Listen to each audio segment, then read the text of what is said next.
Okay. So this is what I plan to do today. So what I have written here, the screen is there. Okay.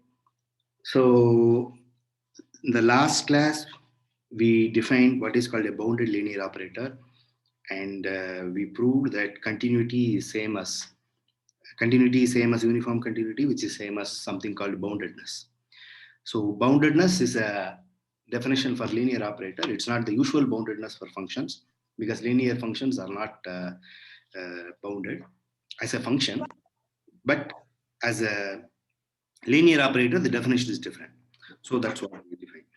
So the first thing to notice in finite dimensional, if X is finite dimensional, or if you can assume it's Rn or Cn, okay, then all operators are bounded. Okay, you can prove it, or you know that it's all any linear operator, it's continuous. If something converges in Rn or Cn if and only if it converges coordinate wise. If you take the linear operator, then the constants will come out, the constants corresponding to the matrix will come out, and you will know that the range of the sequence also converges. So it's easy to see that all linear operators are. Can you please mute whoever is making the sound?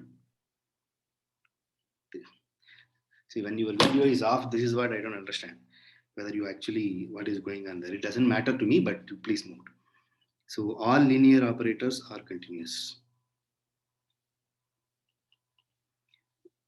When it is finite dimensional, and you know that it is all given by a matrix. So how do you find the norm of that? Norm of a matrix. So suppose A is an operator from X to X itself. I mean, you can consider X to Y, but then you can, it's enough to consider these kind of operators, because you can always consider A star. I will come back to that. Okay, if you have an operator and A is diagonalizable, suppose. I'm just discussing how to compute norm of a finite dimensional operator, which is just a matrix. Diagonalizable. You assume that it is diagonalizable. That is, what does it mean by diagonalizable? That is, there exist orthonormal basis, whatever it means. I mean, bases which are orthogonal with respect to some inner product. We will discuss all these orthonormal basis for general Banach space, Hilbert space also. But this is for finite dimensional. There exists orthonormal basis Ek.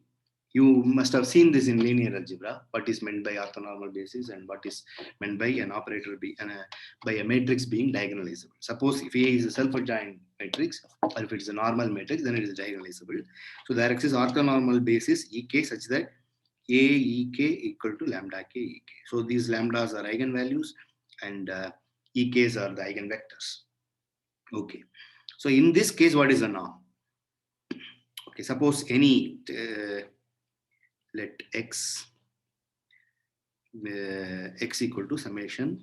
So there I have used lambda k, so I'm using mu k ek. Suppose you have an x, so any vector can be written as linear combination of these orthonormal bases. So I write x equal to mu k ek. So k equal to 1 to n, of course. 1 to n if n is if x is n dimensional. Then ax equal to summation k equal to 1 to n mu k lambda k ek, right? So norm ax, it's better to compute norm ax square. Okay. I mean, or norm ax itself. You can put norm ax itself. It doesn't matter. You can put a square root there. Norm ax.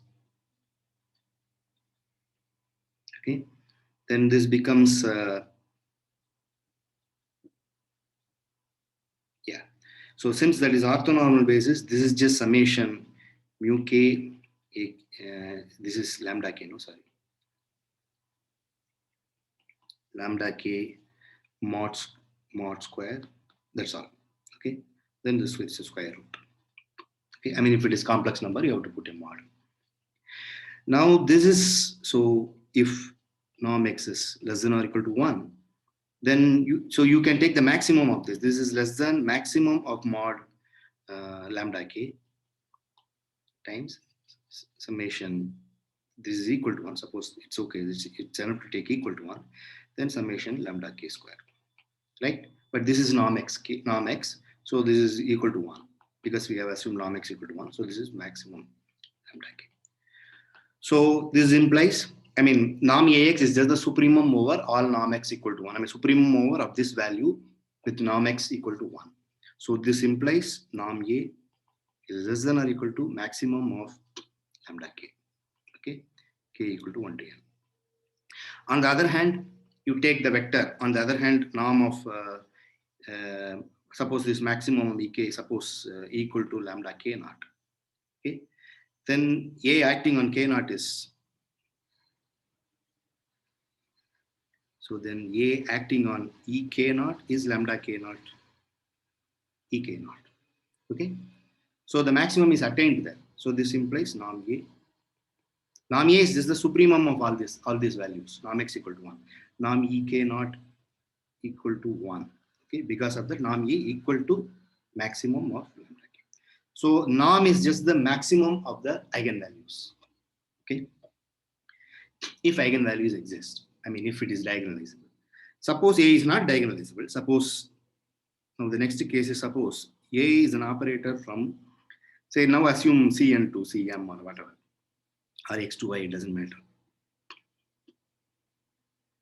A is from x to y, some finite dimensional vector spaces. X is finite dimension. I mean, you don't need y to be finite dimension because the range will be finite dimensional. So you can restrict to the range. It doesn't matter whether y is finite dimensional or infinite dimensional.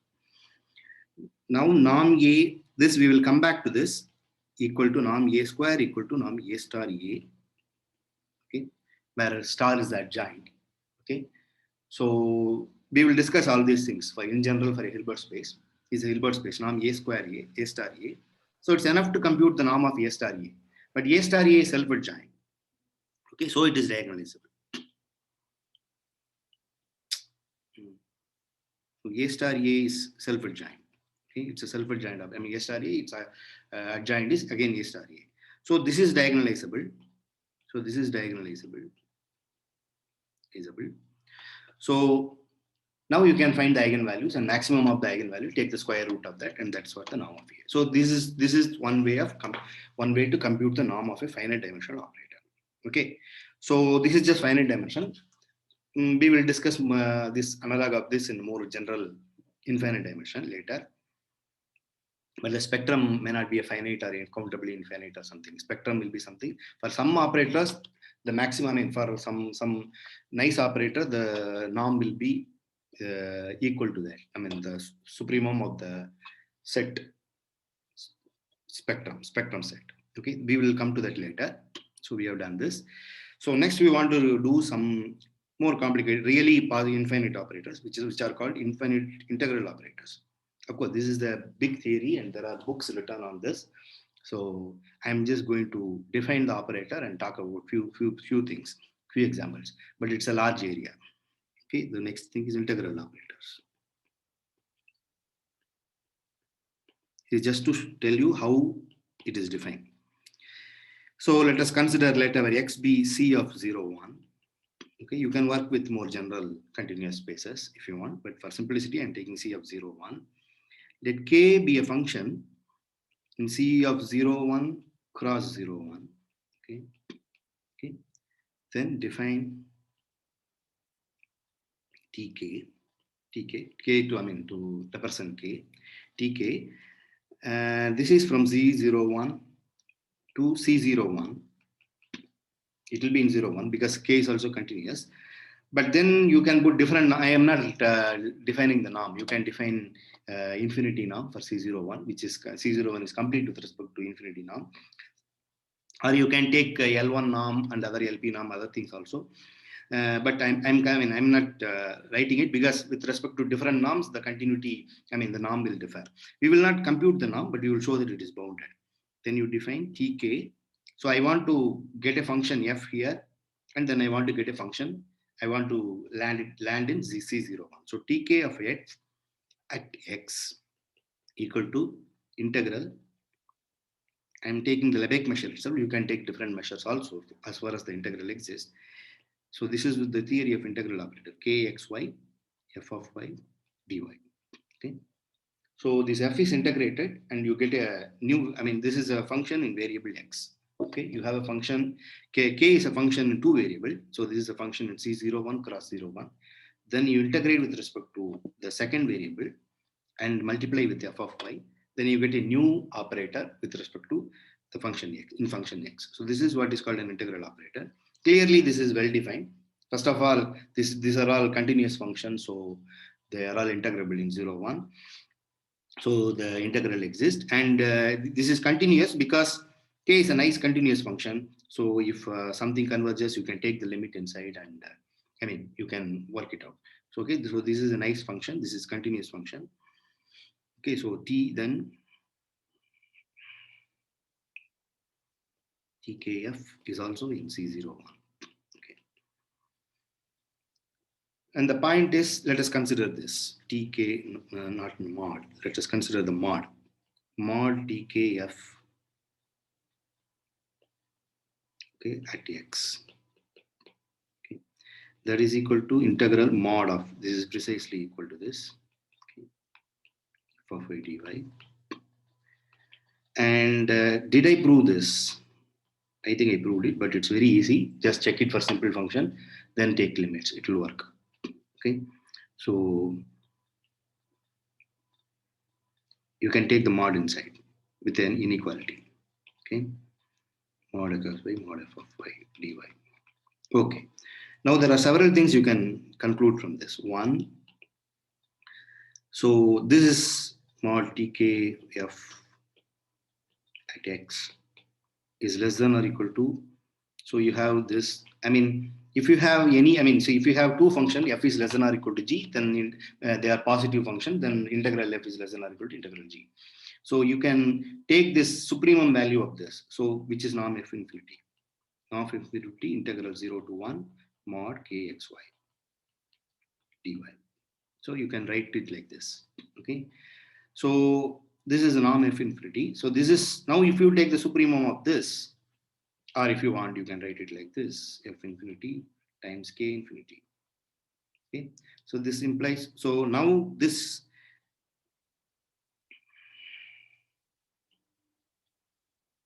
now you can take the supremum here, which will imply that tkf infinity is less than or equal to norm f infinity times k infinity.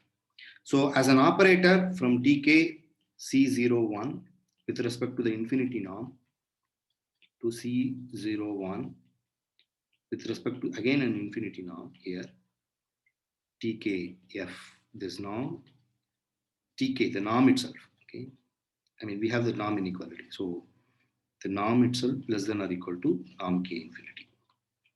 Okay, or you can keep the, or the second thing, you can keep the, in this inequality, you can take just this out, and then you will get a L1 norm here. Okay, or you can write it like this, tkf at x, the same inequality is less than or equal to, you can take the k infinity norm of this, then integral 0 to 1 norm f of y dy. Okay, so I mean this is just a number, there is no x here. Okay, so this implies you can again integrate this, or you can integrate this implies two things, tkf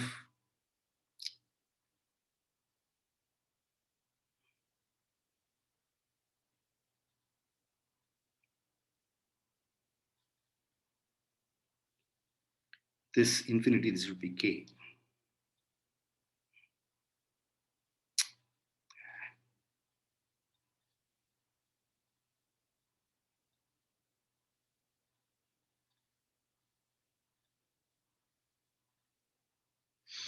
Tkf is less than or equal to k infinity times norm f1.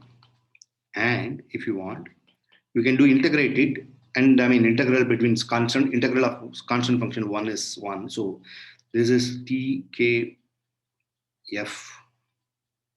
to 1. I mean this, so you know, you can take this out. Integral tk, sorry, I should have written it like this.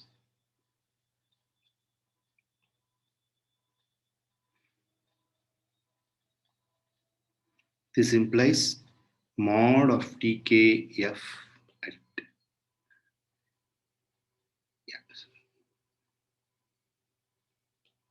tkf infinity is less than or equal to norm k infinity times norm f1.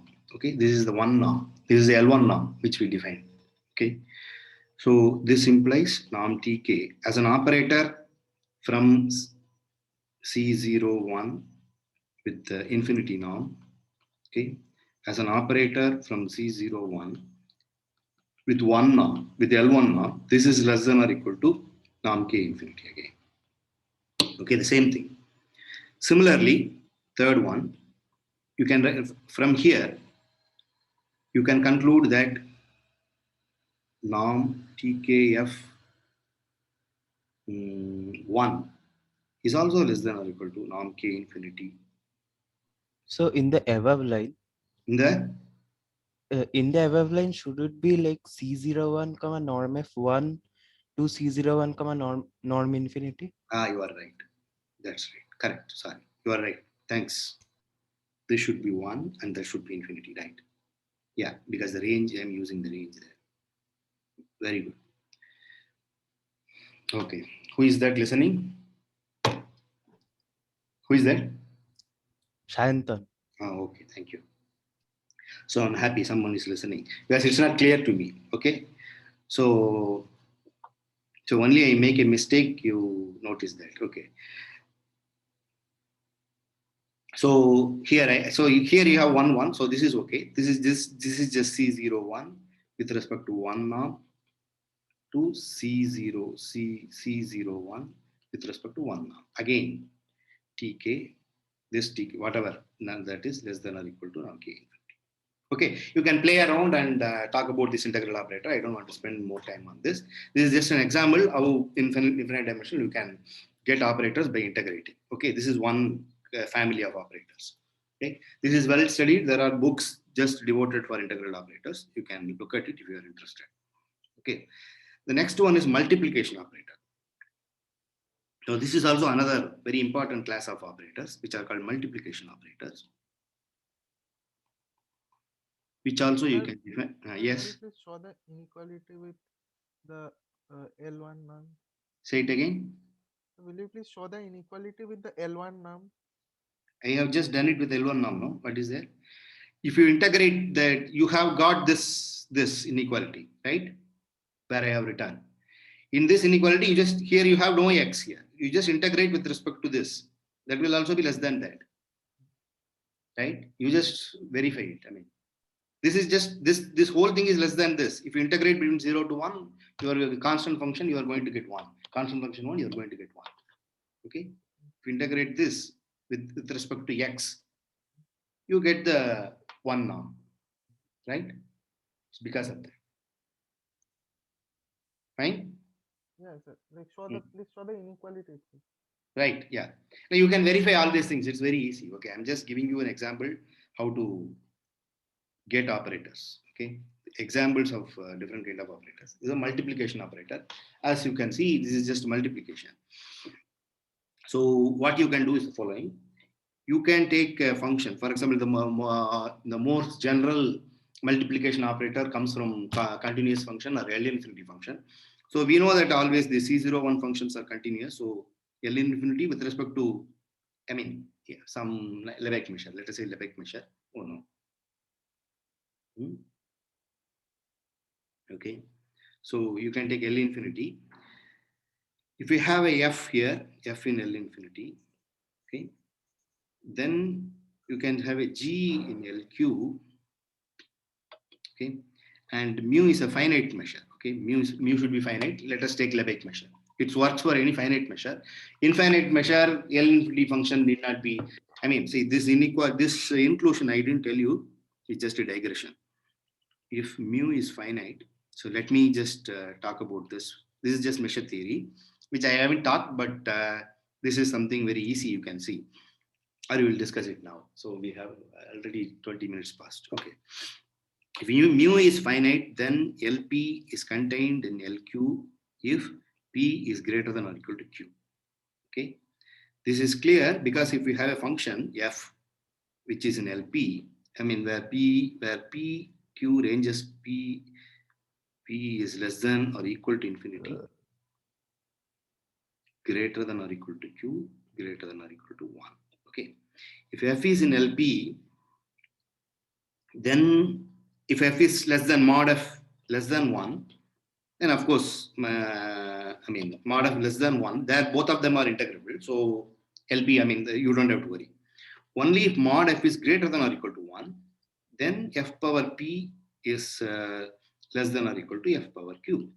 So if something q integrable, then it is p integrable. So I mean the inequality is like this. So this implies LQ is contained in LP. Something is q integrable, then it is p integrable, right?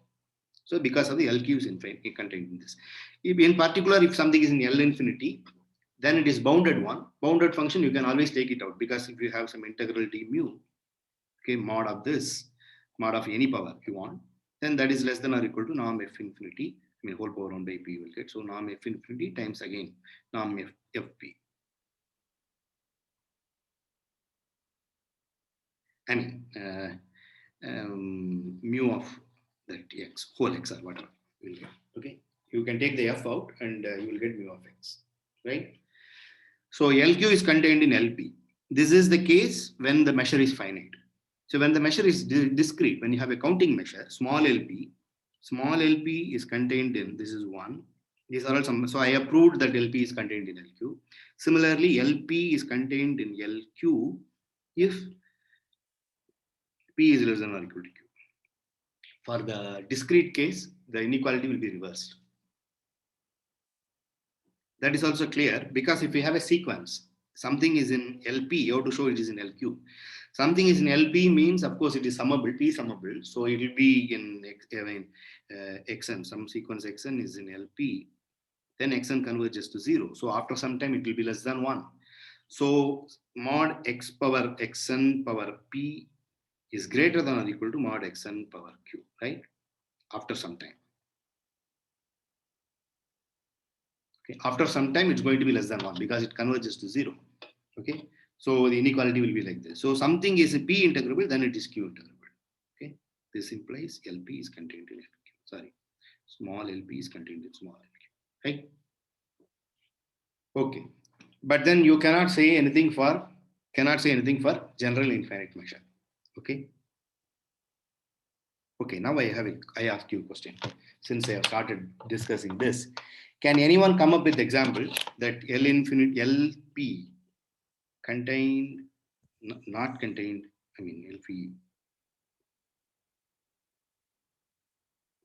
Can you come up with something violating these two inequalities?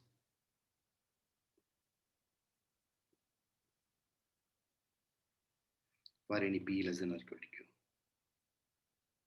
I mean, you just tell me why this is the case for Lebesgue measure, for real line with Lebesgue measure. So general infinite measure, this is not true. So can someone tell me why this is true?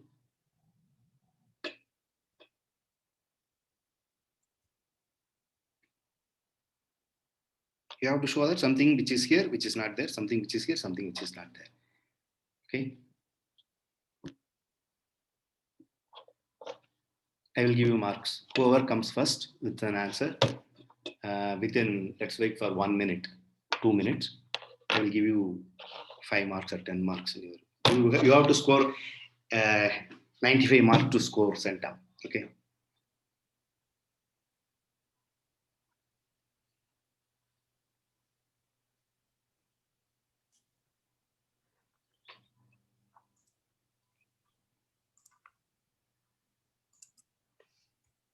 Sir, hello. Yes. One example could be 1 by x and 1 by x square. 1 by x and 1 by x square. What is the problem with Okay. that? For a general P, can you say? Anyway, it's okay. 1 by x. Yeah. You take 1 by x power P, whatever. Okay. 1 by x power b and So what is the problem? problem is that it's measure space is 0 to infinity Right. with the Lebesgue measure. Then integration 0 to infinity 1 by x does not exist, Hmm. but for 1 by x square it exists. So So it will be in L2 but not in L1. what is in L2? 1 by x. 1 by x is in L2, but not is in L1. But you can generalize this for general P, right? Yeah, Huh? but some by it's taking something this kind, Yeah, you changing the exactly. power. I can. Yeah, you know explicitly, you know formula how to integrate this and what you will get. Okay, and similarly, also what happens? So this is right. This shows that I mean, you can generalize this to. I mean, you can generalize this to get for what is L. Here it says that something is in L2 but not in L1, right? Yes. What does it mean? L2 is not contained in L1. That is what this says, no? Yes, sir. L2 is not contained in L1. So you can generalize to LP not contained in LQ if P is greater than Q, right? Yes. That's what you can Yes, generalize. sir. Okay. Well, so the other way, what is the example for other way? Other way. Let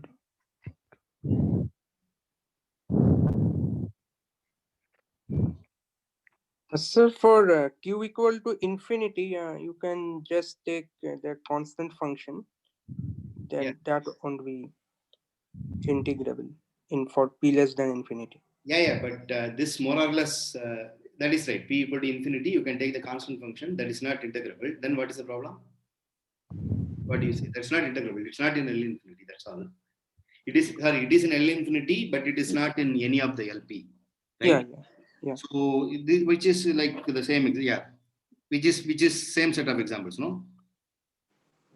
Here P is greater than Q, LP is not contained in LQ. That's right. So here Q is in P is infinity, something is in infinity. Here, which way? Sir, like whatever you are writing, it is not visible. Whatever I'm writing is not visible. In the sense. Did you write anything? No, I didn't write anything now. I didn't Okay. write anything now. Okay, then it's fine. No, I'm just saying that, okay, the infinity is another, I mean, you are just taking care of the infinity thing. For the other inequality, other. Okay, sir. Then if we can take no possible. so who answered first? I will not give full mark, but I will give you some mark. You have said something half of that. Okay. What's your name? Orkodev goes. Huh? Orkodev. Okay. Okay. Then Anupam talked something, I believe, for infinity. So, sir, tell me about the other way. Other way you can guess immediately. I mean, it's more or less the same thing. Anyway, other time you want to take x power p. I mean, that's all. You can take x power p and integrate near 0. Or you can take, you can scale it and then integrate near any point. Okay. Then some, the whole thing will be reversed. Okay. I mean, for near infinity, the big one, you have to take 1 by x, and for bigger p it is smaller p it is not integrable, bigger p it is integrable, right? Here it will be the other way, right? So you can get the example. Okay, this is an exercise, you check it. Okay, so near 0 you have to change it, that's all. No, which way it is? No, you have to take 1 by x, sorry, again 1 by x you can take.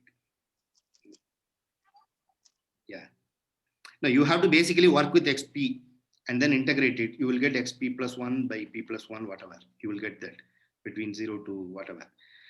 So then, depending, I mean, p can be negative or positive. Then you compute the values and you will see, you will get all examples. Okay, write carefully, you will get the right example. Okay. Anyway, so I leave it as an exercise. So that's all about LP. So why are we doing all these things? To consider multiplication operator. Okay, the idea is you want to consider multiplication operator. So suppose f is in L infinity. Okay, and G is in LP, okay, for some P less than infinity, greater than or equal to 1. Okay, then FG is in LP again. Okay, you just multiply pointwise. Okay, that is because integral f of x, g of x, mod power p or whatever is less than or equal to norm of f infinity power p integral g of x power p.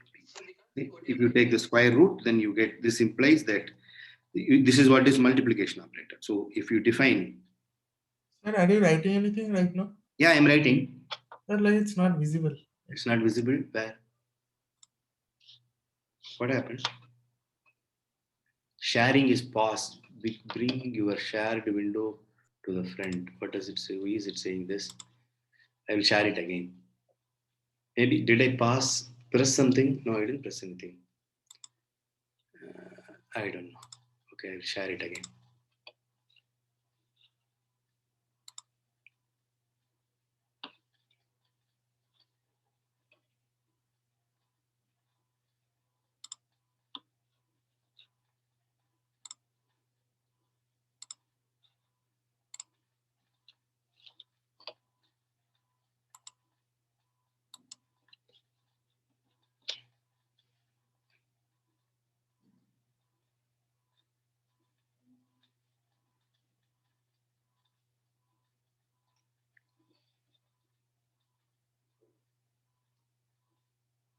Yeah. Now it's fine.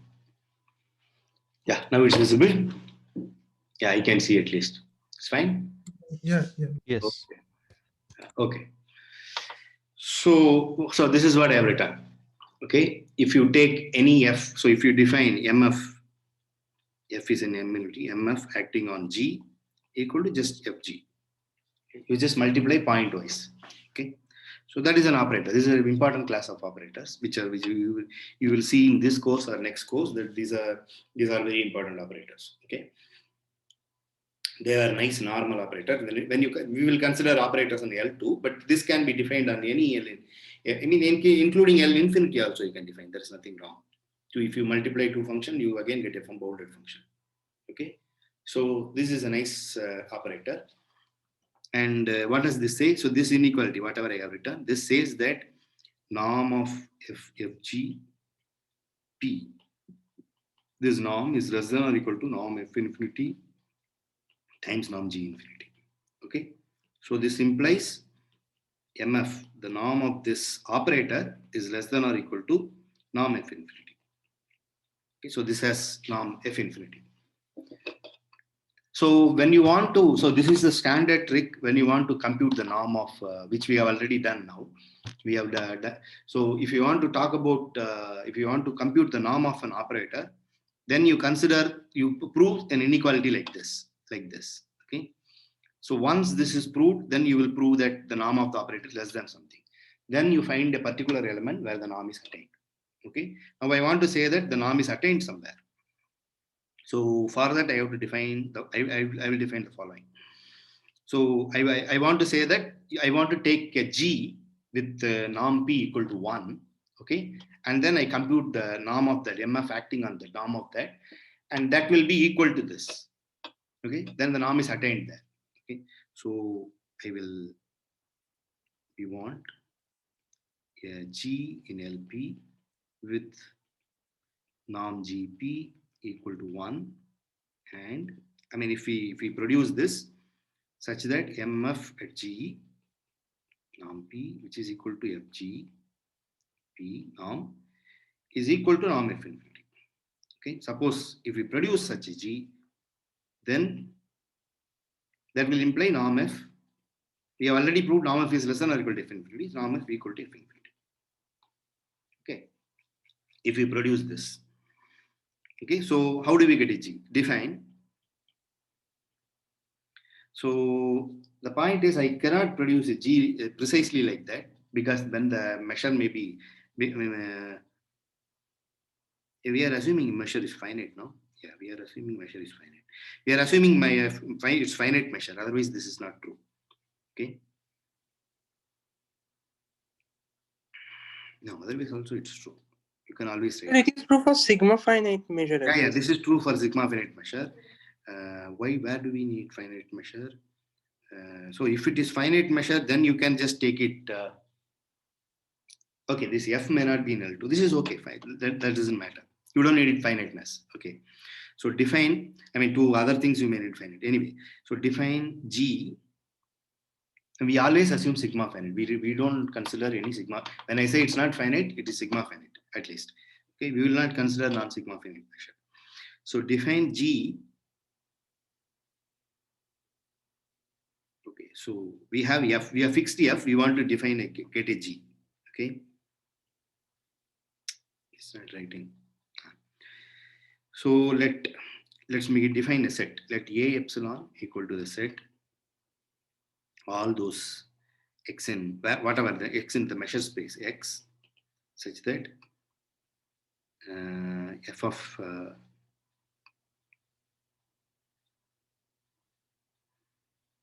x mod f of x is greater than norm f infinity minus epsilon. You know, this norm f infinity is like a supremum norm. I mean, it's not supremum, it is actually essential supremum, but still you consider this set. Okay, this assume that, I mean, this set will have positive measure. Mu of A epsilon is greater than 0. Okay, check. The reason is, I mean, this norm infinity is the minimum because norm f infinity equal to infimum of all those k such that mu of f of x less than or equal to k equal to, sorry, greater than or equal to k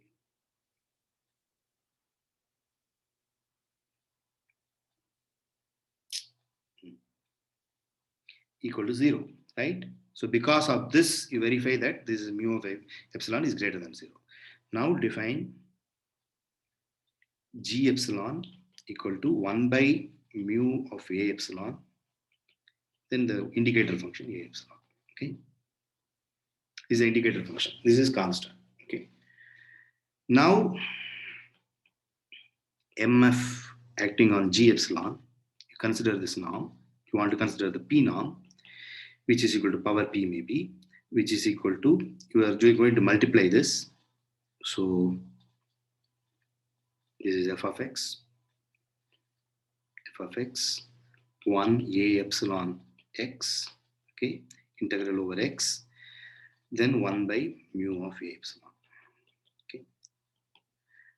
Now you know that this function, this 1 epsilon is 0 outside this A epsilon. So the integration is just over A epsilon. It's 0 every, I mean, you can, the other places it is 0 since you are multiplying with the indicator function like that. Okay. Now there, this function, this f of x is greater than this. See, f of x is greater than this. This is what you have assumed. Okay. So this is greater than or equal to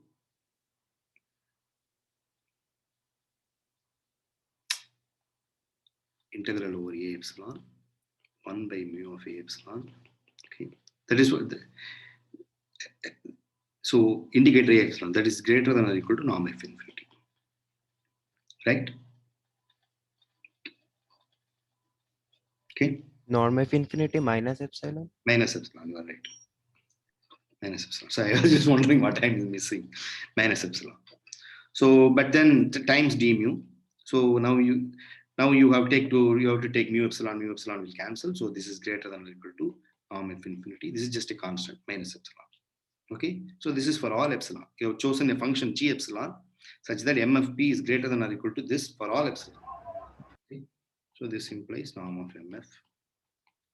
And notice that norm of g epsilon is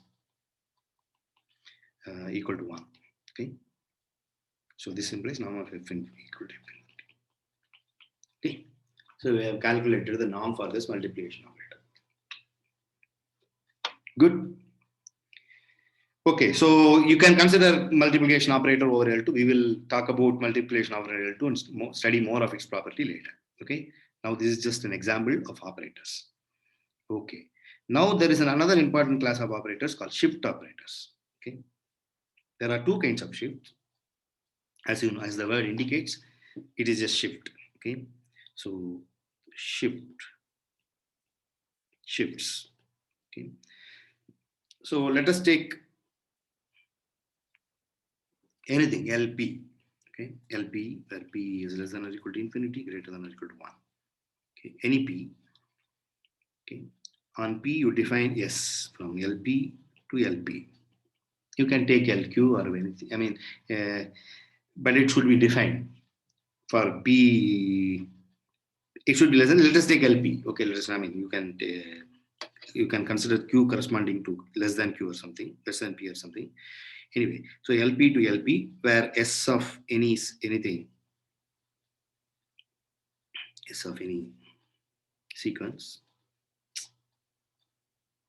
This is the sequence x1, x1, x2, x3, like this, xn, like this, equal to, you put a 0 here, and then,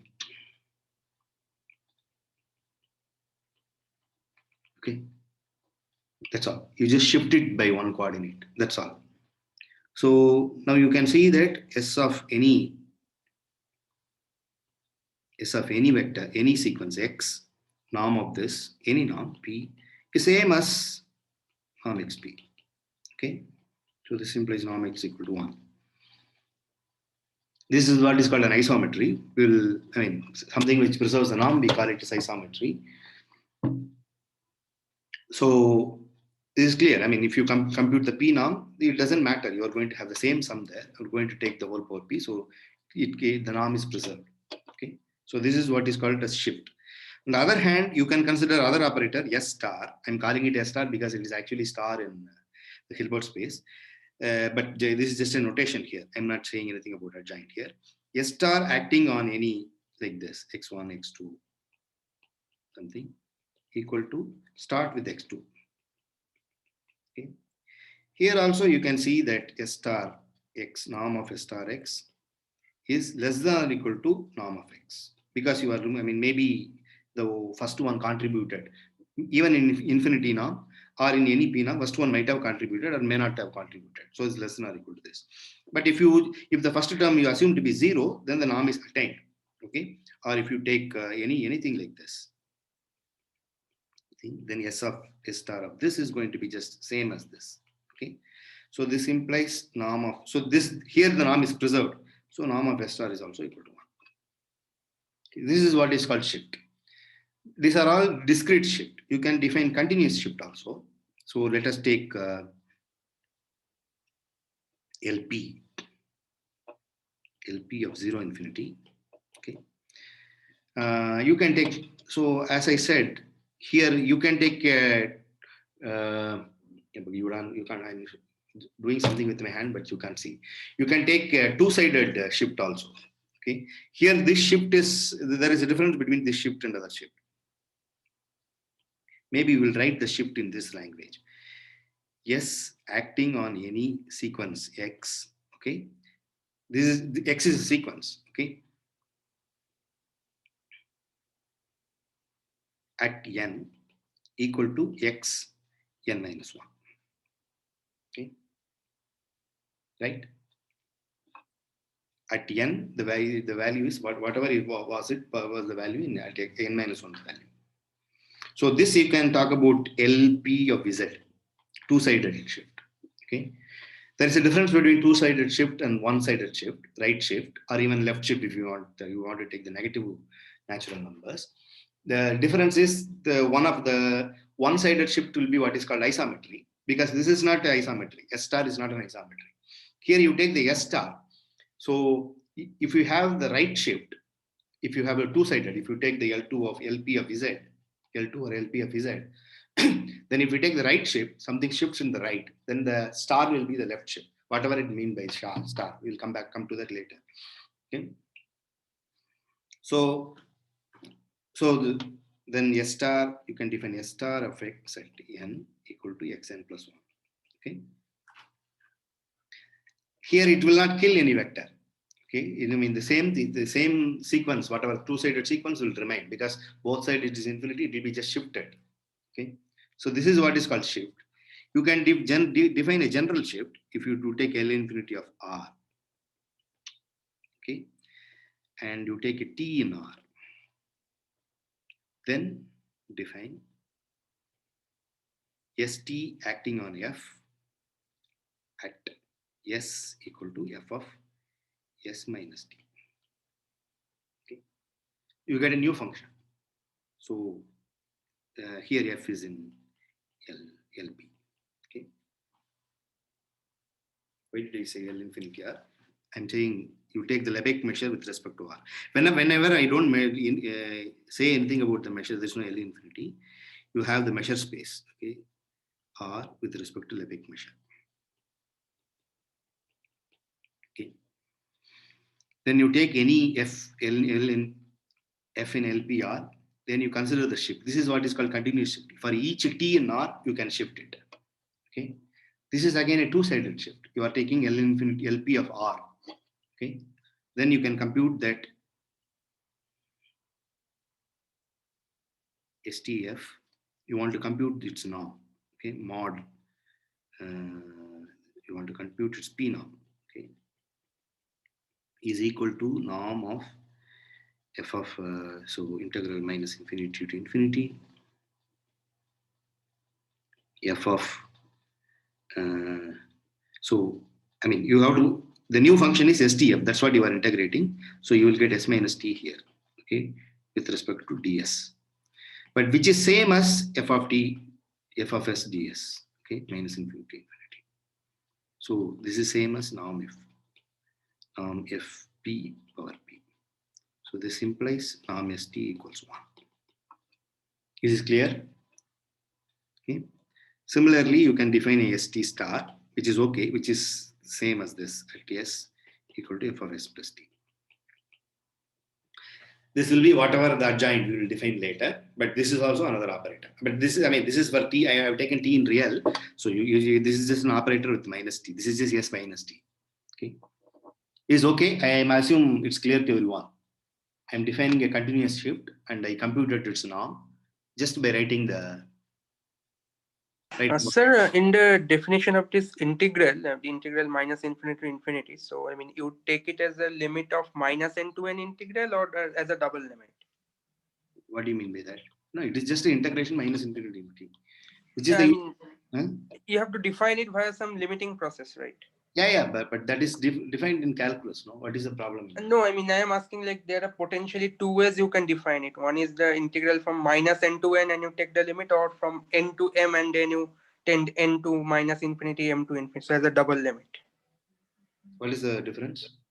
I mean, difference for positive functions, it won't create a difference, that's true. But Yeah. I mean, if it is not positive, then like something might exist. Something Nice might. integrable function. So we are talking about integrability, and then we talk about, I mean, this is just a measure. You have a measure space, and there is no, we don't have to worry about all Riemann integration. Something is integrable if mod of that is integrable with respect to Lebesgue measure. Okay. These are all not even Riemann integrable function. They are Lebesgue integrable function. Okay. We are taking, and then if it is integrable, then you can define its integral. Okay. That's all. Okay. For positive function, you can define the integral, then you are taking the integral. There is no worry about indefinite integral and all those things. Okay. Okay. So this is ST star. Now you can define one-sided shift. Okay, that's what I want to define.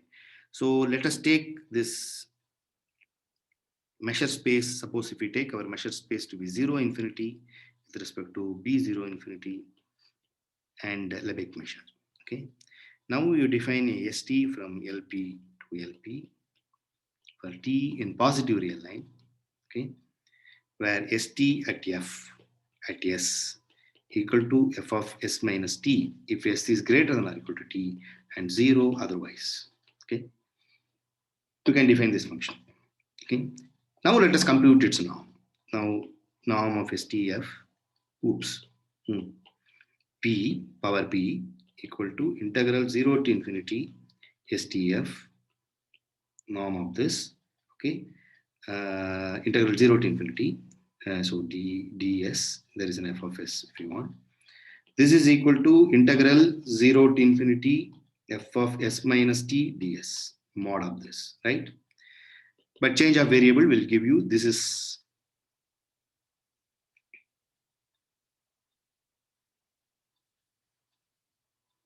yeah, this is same as integral 0 to infinity mod of f of s ds.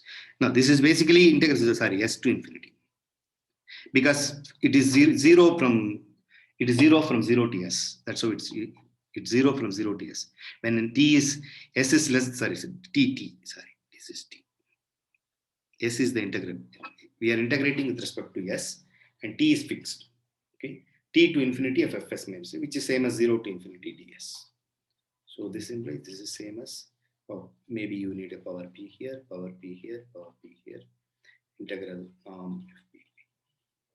So this implies mod st is equal to mod ft. Sorry, mod sp equal to 1. Okay, not just that it's isometry, it preserves the it preserves the norm. Okay, on the other hand, st star of f at s equal So to, in the discrete case, we did not have that this is an isometry, right? in the discrete grade we had an isometry. No, we did not have that. No, It is. star is not isometry. It is an isometry. The shift is an isometry. So this is one-sided shift, right? One-sided shift is an isometry. Two-sided Okay, shift okay, is yes, unitary. yes. Okay? So this is the right shift. That's why it is Yeah, isometric. right shift. Whatever we have the two-sided shift, when you have the real line, when you shift both the direction, that is unitary. Okay? There is a difference between unitary and isometry in infinite dimension. There is no such difference in finite dimension. So we will study that. This ST will be for the two-sided will is a unitary. One-sided is just an isometry. It's not a unitary. That's because this ST star, if we have a function, ST star, if we have a function, suppose f of s equal to 0 for all s greater than or equal to t, and it is something, something for s less than or equal to some function. So it is equal to some function. Okay, then ST star of this f will be equal to 0. Right? ST star will kill that function. So this is not a 1-1 function. So ST star is not injective.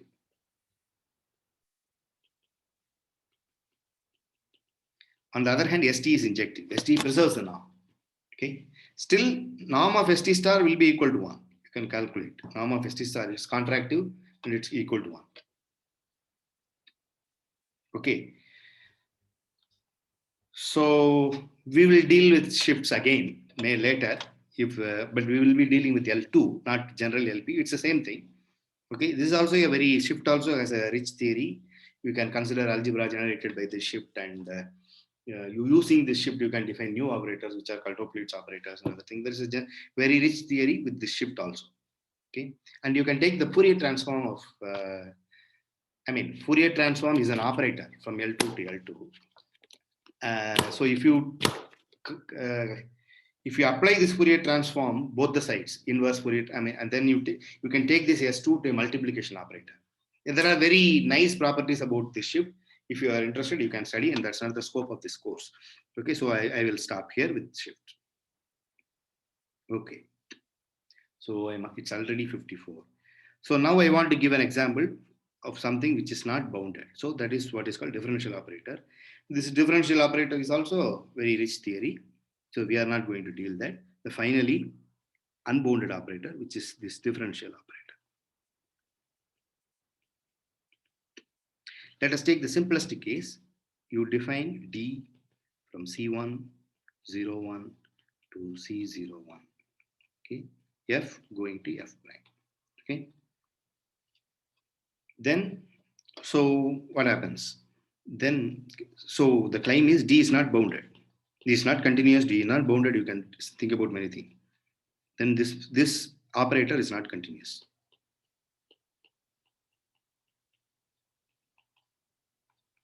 Okay. First thing is, you can guess that D is not continuous. See, there is something which I haven't proved, but you already know. T is continuous. Something is continuous is equivalent to saying T is uniformly continuous. Okay. Now this C101 contained in C01 is dense, right? So if you have an operator, uniformly bounded operator, so if D is continuous, then it's uniformly continuous. So if you have an operator defined on C1, which is continuous, then you should be able to extend it to C01. Of course, it's not possible because all functions are not differentiable. So you can guess that it cannot be continuous. Okay, that is one thing. But you will directly prove that it's not continuous. Consider this. Take Fn to be x power n by n. Okay, then Fn norm Fn goes to 0. Okay, which is 1 by n, and it goes to 0, equal to 1 by n. It goes to 0. On the other hand, Fn prime equal to xn. Okay, norm Fn prime equal to 1. So it does not go to 0. That's all. So it's not continuous. Or you can consider the same function. So norm xn, x power n, this function has norm equal to 1. I mean, this is as a function, okay, not x by x. It's not the norm of x as a function. Yeah? Sir, the Fn prime is x to the power n minus 1. Yeah, sorry, x power is n power n minus 1, right? And not nx n minus 1. Just, yeah. No, that's what I'm saying. Okay, x power n minus 1, correct. But that's okay. It's all, I mean, I just want to say it's also a polynomial like that, okay? So that also has norm equal to 1. The point is, it has norm 1. It's also a polynomial, but without any n. So that will have norm equal to 1. On the other hand, the x power n has norm 1, okay? And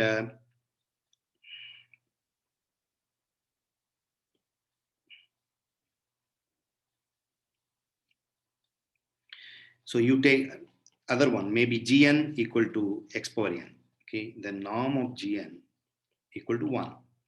On the other hand, dgn equal to norm of gn prime.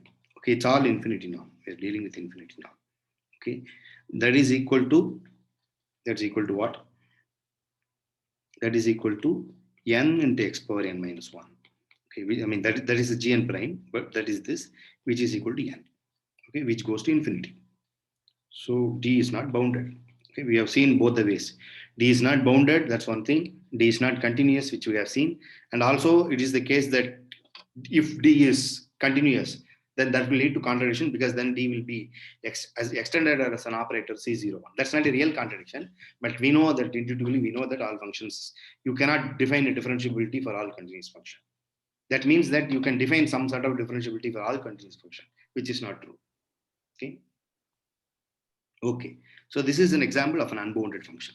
This is the most, Sir, D not being continuous is same as D not being bounded, right? It's a correct. linear That's operator. what I said. I just verified all of them. Yes. Oh, okay. Okay, so that is fine. So there is so then the next important class of linear operator, which are called linear functionals. Okay. So we say, so if X be a Banach space, we can consider operators. We can, if you want, I mean, for because it's something different, we can consider phi from X to C or R, whatever, depending upon which space you are using, is a linear operator and bounded. We call that as linear functional. Okay. So X star equal to all those linear functional, free from X to C or R. Okay, depending upon R or C, phi is bounded. Okay. This is what is called dual.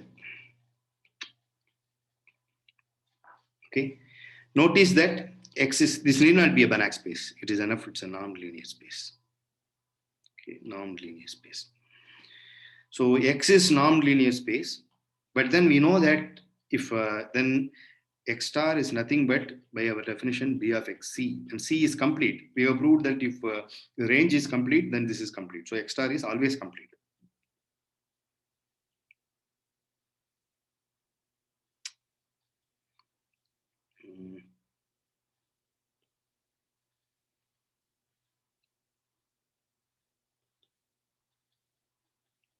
Yeah, is complete with respect to the operator now. Okay. with respect to operator norm as a linear function. So X star is always complete. Okay. So now there is an important question. Okay, let us see some examples of this. So this is what I want you to present next. Okay, if you have LP, so this is what I want to do.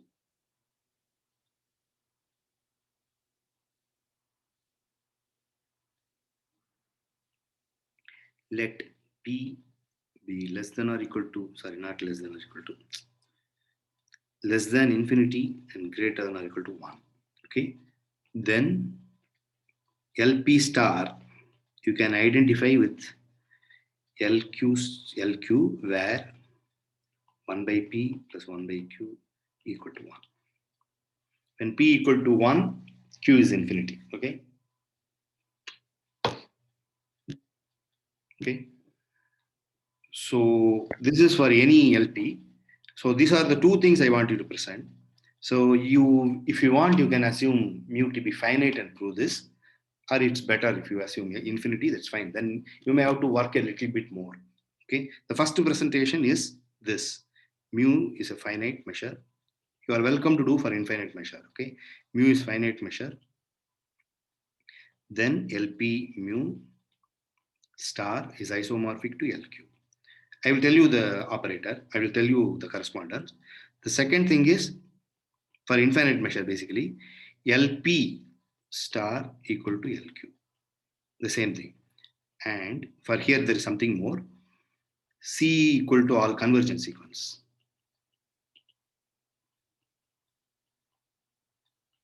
Okay.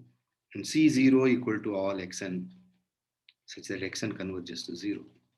Because it's easy, so I want you to prove that C star is also same as C0 star equal to L infinity, which is also same as L1 star. Okay. No, sorry. Pardon. I was bluffing. This is equal to L1. Sorry. C star and C0 star equal to L1. L1 star is L infinity. Okay. So, yeah, ask me. Yeah, someone was asking something. Nothing, sir. I didn't. So these are the two presentations. Someone should tell me who wants to present which one. Two people can present. The finite measure for proving LP star equal to LQ for finite measure, and for discrete measure, for counting measure, for just sequences, LP star is LQ and C star, C0 star is L1. It's more or less the same proof, same kind of proof. Okay. And the correspondence is following. I mean, if you want, I can send you some notes. Otherwise, it is available, easily available in the net or any book. I don't know any particular book, but it's easily available in the net. So the correspondence is the following. If you take F in LP, Q in LQ, okay, then FG is in L1. Okay, this is due to Minkowski inequality or Holder inequality. This is Holder inequality. Who did this? Yeah, Holder. Holder, okay. Minkowski is the triangle inequality. I am always confused. This is Holder's inequality, okay? So this is just this. Mod FG is less than or equal to, let's write it like this. Norm FP, norm GQ, okay? So because of that, you can take a F here and G here. You define a phi G from LP to L1 by F going to FG. So that will be bounded. And the norm will also be attained. Attained at the right norm. Okay. So you can indeed prove that you can take, sorry, this is, I call it T. I want to call this as T. And phi G from LP to C is F going to integral FG. Okay. So this is in C. This is a number. Okay. This is the linear function. So you can prove that this is it's linear is clear. Linearity is clear. And then its bounded is clear because of the Holder's inequality. Boundedness is clear, that's well defined. And you have to prove that the norm is attained. So that, and the norm is attained, and the norm is precisely equal to, so because of this, the norm is less than or equal to norm of the corresponding norm is less than or equal to. You have to prove that the norm is attained. Okay. Is it very easy? Okay. But you have to prove that L1 star is also L infinity. Okay. So that may take some time. So I ask someone to present. If it is too less, then I will, no, the L infinity will take some time. Okay. So one person will present the L1 part, the other person will present the discrete part. Okay. So you write to me either today in the chat or later in mail. Okay. Who wants to present this? Okay. So how much time I have? So this is about, so you have a, I mean, so there is a family of Banach spaces who do dual is well described here. Okay. And in particular, the dual of L2 is L2, whether it either it is small L2 or big L2. Okay. Okay. Anything else? Okay. Now we want to go for some nice theorem. See, this is a very abstract theorem, Hahn-Banach theorem. The point is, given any Banach space, it is not at all clear whether a linear functional exists on that. Okay. So to prove that a linear functional exists, you need the following theorem, which is called Hahn-Banach theorem.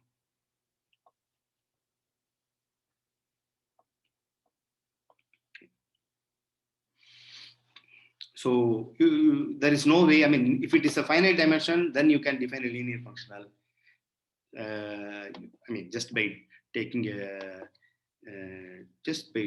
some coordinate or something, by it's very easy to define a linear functional. Just by, you can take the inner product, even though inner product is not defined. I mean, even though for M, even the norm may be different, but still you can take the inner product and write the linear functional that will be continuous with respect to all the other functionals also. Okay. In fact, the linear, if you have a finite dimension with respect to any norm, the Cn star will also be isomorphic to Cn by, it just matters how you write the basis and everything. Okay. So, I mean, you don't need to worry about continuity. So, you know all the linear functional.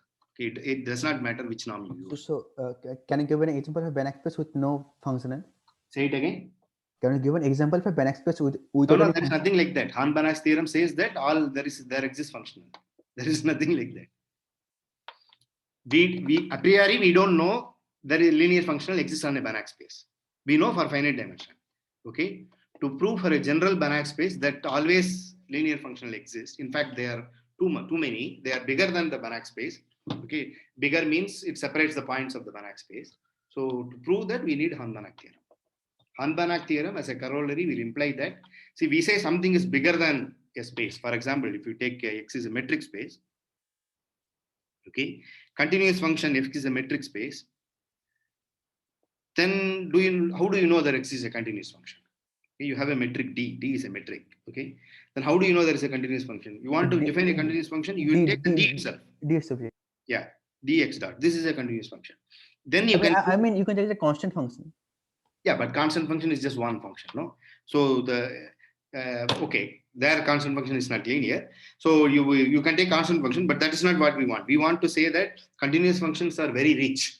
There are a lot of continuous functions. It is richer than the metric space itself. It's bigger than the metric space itself. What does it mean? Given any 2 point x, y, there exists a function such that f of x is not equal to f of y. It separates the points of x.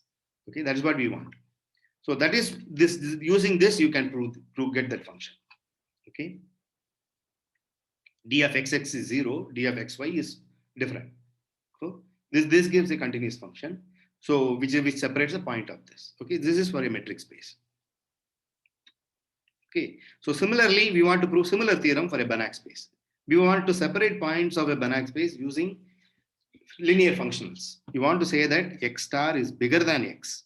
Okay, as a whatever it means. Bigger than means it separates the points. Okay, there is a rich amount of linear functionals. So that's what we want to prove. So for that we prove the following lemma, whatever. This is a X be a Banach space. X be is a non-linear space. No need for Banach space. Non-linear space. Then, so this proof I am just directly taking from Sundar's book. And I don't see the book here. I thought I have the book here. Anyway, it's okay. Then a function P from... Sir, we can't see your screen. You can't see my screen? Oh, why? Oh, because I clicked on something. I went somewhere and came back. I also don't see my screen. Where is the screen? It vanished. Okay, I will share it again. I just looked for something and it just vanished.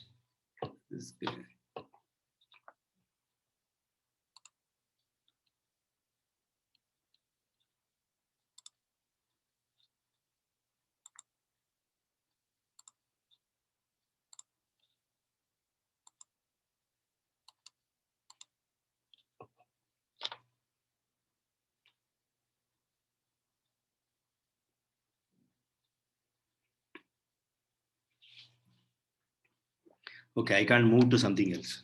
So this means I cannot look at something. Okay. I just moved my mouse from the screen to something and it just vanished. Anyway. So what does it say? You want to say that P is a function from here to, it's a nice function like norm. Okay, 0, infinity. Okay, I think 0 is infinity is included. Okay, satisfies the following: P of x plus y, like norm, P of x plus P of y. Okay, and P of tx equal to t times P of x for all t greater than or equal to 0. Okay, this is what is called a Minkowski function. You don't need to worry about this because we will never use these things. Okay, I mean, we will not use this functional and use this name and other things. This is just for our purpose of proving this theorem. So isn't this called a seminorm? What do you mean? Seminorm is something which is norm x equal to 0 does not imply x equal to 0. That's all. Need not imply x equal to 0. Okay? That's what is seminorm is. No, I mean, what's the difference between this thing and the seminorm? What's this thing? And then I am not assuming this for everything. That's all. This is just a Minkowski function. It's just a functional for all x, y. I'm not assuming anything about P. I mean, I'm only assuming this. That's all. Norm will satisfy this. That's all. The reason for this is slightly more.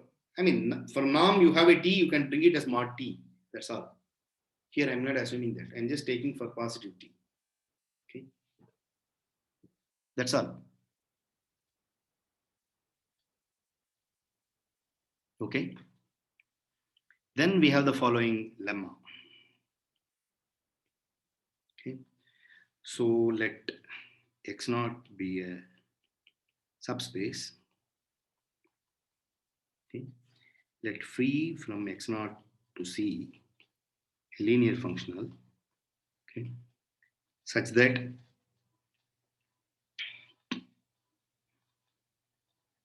phi naught is a linear functional such that phi naught of x is less than or equal to p of x for all. I'm assuming it's real. Okay, first I want to prove it for reals, then I will prove for it's real. Okay, x be a non-linear space over reals. Then we will come to complex numbers. Less than or equal to p of x for all x x0.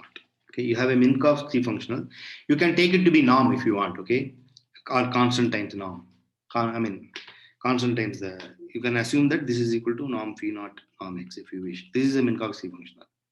This is not norm. This is the Minkowski functional we will use. Okay, which is not norm.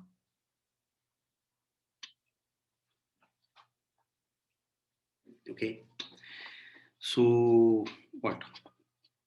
Less than this, then there exists a phi from x to r such that norm of phi of x is less than or equal to p of x for all x in x. You can just extend it so that it is still dominated by the, you have a functional p and that dominates, you have a linear functional defined on a subspace x0.